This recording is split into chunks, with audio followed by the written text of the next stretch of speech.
সর্বোপরি এই মঞ্চে আমার সহযোগী সকল আমার এই উৎসব কমিটির সকল উদ্যোক্তারা রয়েছেন, সামনে রয়েছেন আমার এই সমাজের শ্রদ্ধেয় ব্যক্তিগণ, সকলকে আমি আমার প্রণাম শ্রদ্ধা জানাই।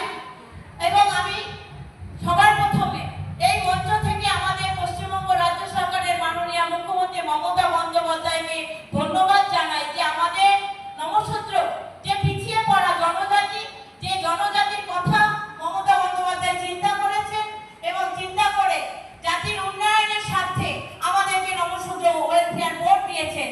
এবং এই বোর্ডের মাধ্যমে আমরা এই পিছিয়ে পড়া জনজাতির যে এলাকায় আমাদের লোক বসবাস করে সেই এলাকায় কি কি সমস্যা এই বোর্ডের মাধ্যমে আমরা দিদির কাছে পৌঁছাতে পারছি, মাননীয় মুখ্যমন্ত্রীর কাছে। এবং